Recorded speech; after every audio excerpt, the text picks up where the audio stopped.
In a world where demonic portals scarred the sky and power was the only currency, Kale was bankrupt. In a society of mages and warriors, he was an anomaly, a dud, born without a single drop of mana. Each day was a trial of whispered insults and open scorn. He'd watch the heroes, clad in shining armor and wielding brilliant magic, and feel a chasm between their world and his. He worked as a cleaner in the Central Command, sweeping up the dust of their war councils, invisible.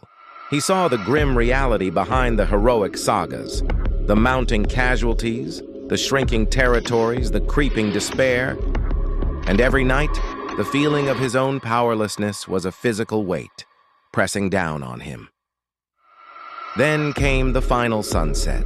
A siren wailed, not with the familiar urgency of a routine incursion, but with a note of final apocalyptic terror.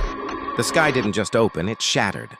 A vortex of violet and black nightmare churned, and from it emerged a demon lord, a being of such scale and malice it made all previous invaders look like insects. It was crowned with jagged horns and moved with a horrifying grace. The world's greatest champion, the Archon of Light, a man Kale had revered from afar, flew to meet it. The Archon's power, said to be a piece of the sun itself, was extinguished in a heartbeat, his light snuffed out like a candle. Hope died with him. The monster's gaze, ancient and contemptuous, then settled on the last refugee shelter. Something in Kale didn't just snap.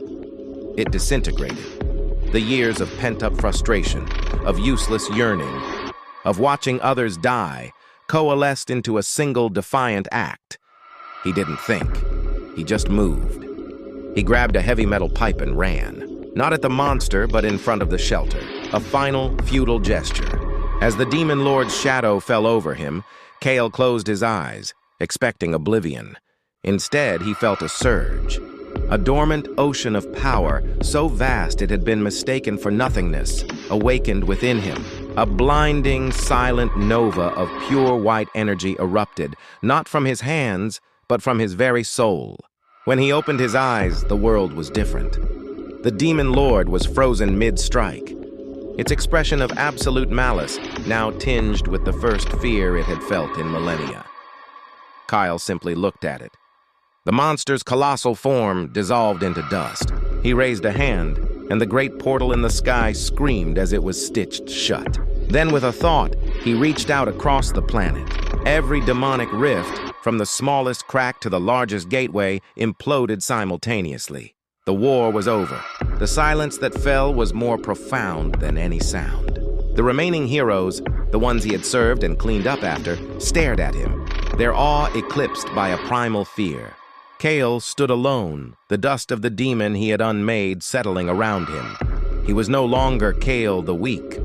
He was something else entirely, a force of nature in human form, and in his omnipotence he had never felt more alone.